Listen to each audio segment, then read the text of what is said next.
Last video में हमने discuss किया था कि कैसे जो मुजान है वो यूरिची से छुप के चला गया था और कैसे उसकी बीवी जो है वो और बच्चा जो है वो मारे गए थे। इसके बाद हम स्टोरी में आगे कंटिन्यू करेंगे कि कैसे जो मिचिकात्सु है वो कैसे डीमन बनता है और कैसे अपने भाई से यूरिची से लड़ता है।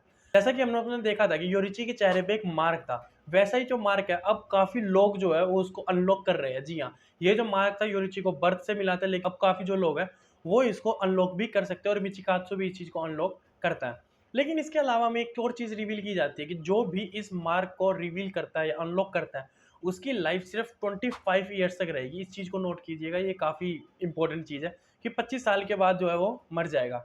लेकिन मिचिकात्सु मरना नहीं चाहता था, इसलिए वो मुजान के पास जाता है और रिक्वेस्ट करता है कि तुम मुझे एक डीमन क्रिएट कर दो कि ताकि जो मैं हूँ वो एक लंबे टाइम तक जी सकूँ और अपने भाई से बदला ले सकूँ।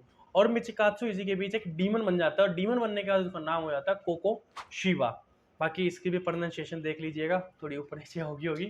ठीक है, वो एक डीमन बन जाता है और इसके बाद अपने भाई से बदला लेने के लिए जाता है और वो अपनी खुद की एक टेक्निक का इजाद भी करता है जिसका नाम है मून ब्रीदिंग। इसके साथ में जो योरिची है उसकी लाइफ में काफ़ी अप्स एंड डाउन चल रहे होते हैं। तो जैसा कि हम सब जानते हैं कि उसने मुजान को वो मार नहीं पाया था, मुजान भाग गया था। तमाया को उसने जिंदा छोड़ दिया था। उसका जो सगा भाई है अब वो खुद एक डीमन बन गया था। तो योरिची जिस कॉप्स में काम करता था, तो वहाँ पे लोग जो है उनको निकाल देते हैं। ऑल्दो उसकी हशीरा से काफ़ी अच्छी बॉन्डिंग होती है, वो बाहर से भी उनसे कॉन्टैक्ट करता रहता है, लेकिन वो उसको बाहर निकाल देते हैं क्योंकि उसके बाद इसी इतनी सारी गलतियाँ उससे हुई थी।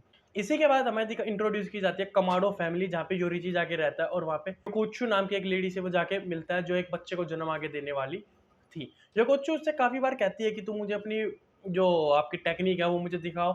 ऑल्दो वो कई बार मना कर देता था, पर वो फिर भी रिक्वेस्ट करती थी कि दिखाओ। और वो कहती थी कि जब आप अपनी फाइटिंग स्किल्स को शो करते हो तो कैसा लगता ही नहीं है कि आप तलवार चला रहे हो, ऑल्दो ऐसा लगता है कि आप जो है एक तरह का डांस कर रहे हो। और इसको एक डांस का फॉर्म भी दिया गया। हमें आगे दिखाया गया कि जैसे कमाडो फैमिली है वो कैसे उसकी सन ब्रीदिंग टेक्निक को सीख लेती है। हमारा योरिची था वो उसे अपने हाना फुदा इयरिंग्स भी दे देता है उनकी फैमिली में और ये कहता है कि आप इस इयरिंग्स को संभाल के रखना, क्योंकि योरिची ये चीज़ जानता था कि अब वो यहाँ से जाएगा तो वापस कभी भी नहीं आएगा, इसलिए उनको अपने इयरिंग्स देता है और उनको कहता है कि आप इन चीज़ को संभाल के रखना इस टेक्निक को आगे की तरफ बढ़ाना। और यही वो लोग प्रॉमिस भी करते हैं कि हाँ, हम आपकी इस टेक्निक को आगे की तरफ हमेशा बढ़ाएंगे। और ये वही फैमिली है जहाँ से एक लड़का निकल के आएगा जिसका नाम है तांजीरो, जिसकी अलग ही फैन फॉलोइंग हम सब लोग जानते हैं। इसके बाद हमें दिखाया जाता है कि कैसे योरिची और मिचिकात्सु आमने सामने आते हैं और एक दूसरे से लड़ाई करते हैं।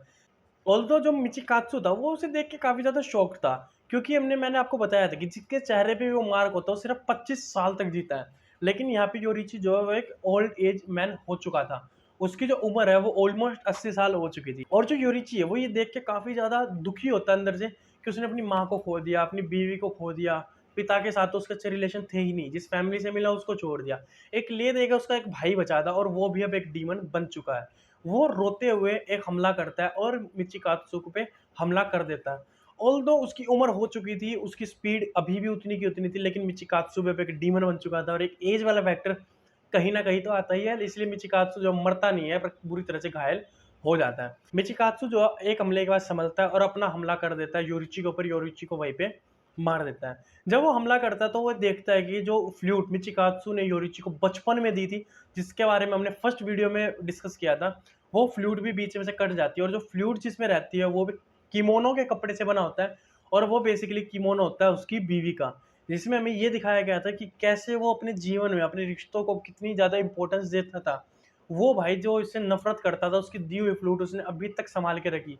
जो बीवी उसके इतने टाइम पहले मर चुकी है, उस बीवी के किमोनो से उसने कपड़ा बनाया, एक पाउच काइंड ऑफ बनाया, जिसमें अपनी लाइफ़ की सबसे इम्पोर्टेंट चीज़ें रखता था। वो दोनों चीज़ें भी कटी योरिची के मरने के साथ-साथ और उसे एक फाइनली ऑनरेबल डेथ मिली, जो आपको यहाँ पे एक पिक्चर में दिख भी रहा होगा कि वो किस तरीके से मरा था। और मिचिकात्सु इसके बाद वापस चला जाता है और वो भी काफ़ी हद तक थोड़ा अंदर से सैड फ़ील करता है जब उसने फ्लूट को कटते हुए देखा और कहीं न कहीं से अपनी थोड़ी बहुत गलती पे रियलाइज़ भी होता है। वो फिर से मुज़ान के पास जाता है और वो दोनों बाहर निकल के आते हैं और वो धरती पे मतलब बुरा हाल मचा देते हैं। जिस लोगों ने सन ब्रीथिंग को सीखा था, वो हर एक को ढूँढ-ढूँढ के मारते हैं। ऑल्दो वो ये नहीं जानते थे कि वो कमांडो फैमिली में अभी तक टेक्निक जो आगे की तरफ चलती आ रही है। बाकी हम लोग इसके बारे में नेक्स्ट वीडियो में डिस्कस करेंगे। यही तक थी इसकी स्टोरी।